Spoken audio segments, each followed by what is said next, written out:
Welcome everyone to SlabStox 101 educational video series. I'm your host Nate, and in this video we are going to talk about not chasing trends. So I'm sure you've all seen it. You're standing there. You're sitting there at your computer and you're investigating the card market, you're researching the card market, and you're saying to yourself, man, look at so-and-so. Their prices are exploding. Or look at this set. Its prices are exploding. You know, Michael Jordan had the documentary come out this past summer and his prices exploded. And you're saying to yourself, I got to get on that. I got to be a part of that. And then you buy in at the very tip top of the hype. You spent $50,000 on a Michael Jordan rookie card, and now they're $30,000 or whatever they're at. And you're saying to yourself, wow, I really messed up doing that. And you messed up because you chased a trend. Now, usually if you notice a trend and you don't notice it within like the first couple days, it's generally too late if you jump on after that point.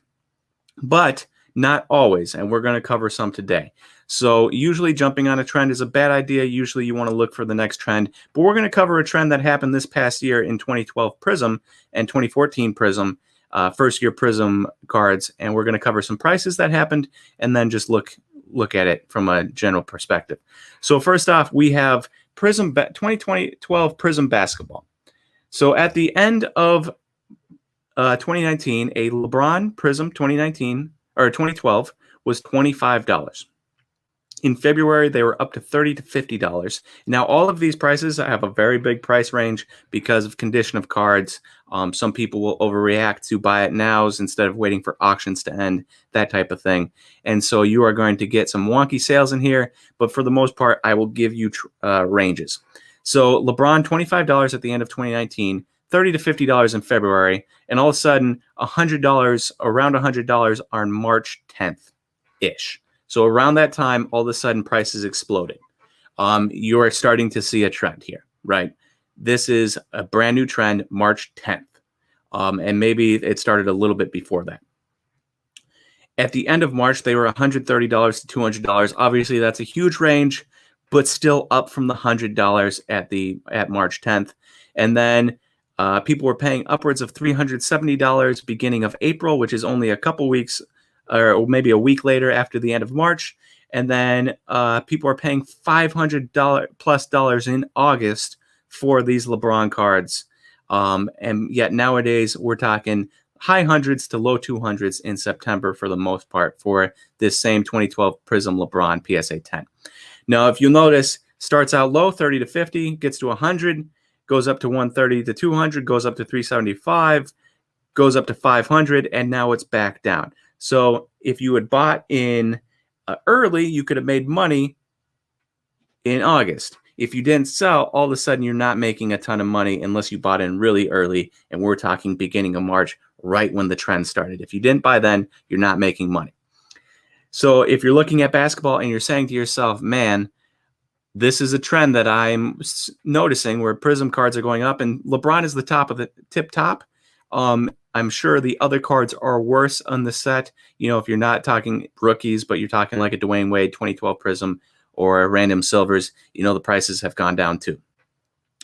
So if you're looking at that, you're like, oh, this is a trend. Where can I find the next one? Well, the next one was 2012 Prism Football.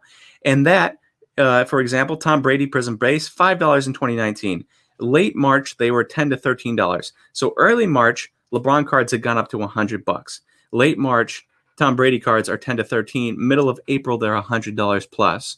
So the trend was 2012 Prism football or basketball. All of a sudden, smart people would have been like, all right, what's the next 2012 product? And they move on to football. And that's when you get in early and you see all of a sudden $10 to $13 turn into $100 by April 2020. In May, they're under $100 a card. So if you bought in early, you're still making money. But if you bought in April during the hype, you're losing money right now if you sold in May. But come to September now, all of a sudden those prices are back up and they're all over $100 and they're all mostly in the $150 range. So you still could have made money if you bought in April. But if you freaked out, if you bought in April and freaked out when they went down in May and sold, you've lost money. If you hold on, you're making money, but that's not always the case. Now, if you missed out on basketball and you weren't so sure and you missed out on football, Good news is there's always the next trend, and the next trend was the first year of Prism Soccer, which was in 2014.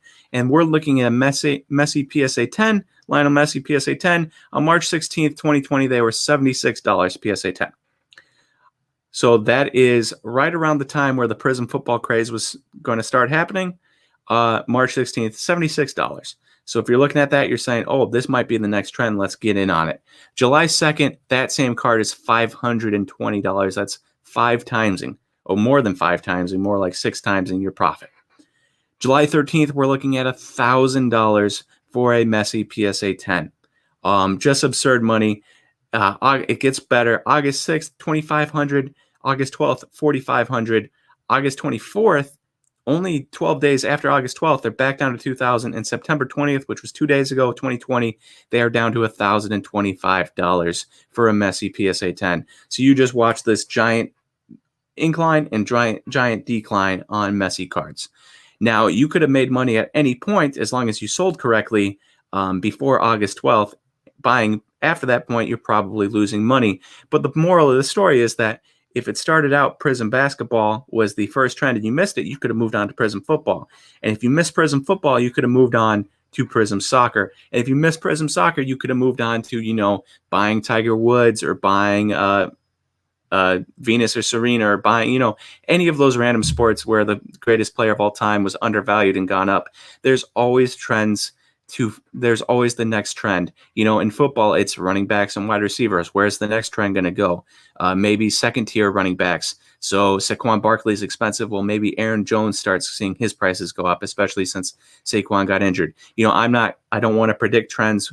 It's not something that anybody should probably try to predict. It's something that you should try to spot yourself and then go for it. Maybe it doesn't work. Maybe it does. But the best idea is to not chase trends unless you get in really, really early, or wait for it to dip and hope it goes back up.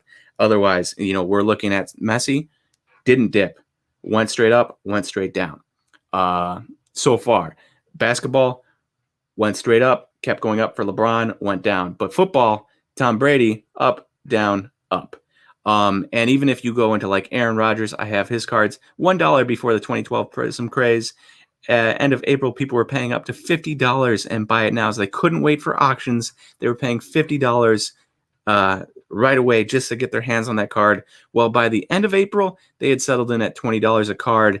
And then they were largely in the $10 to $30 range May, June, July.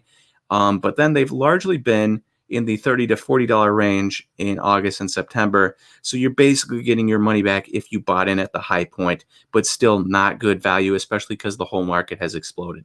So if you're looking at the card market, the biggest thing is to not chase trends. It's to find the next trend. So if you're new to the game, don't go listening to people telling you to buy stuff unless it's super early on. Do your own research, see what's exploding, and then try to find the next thing. Anyways, thank you for listening to this SlabStox 101 video. I will talk to you again next video.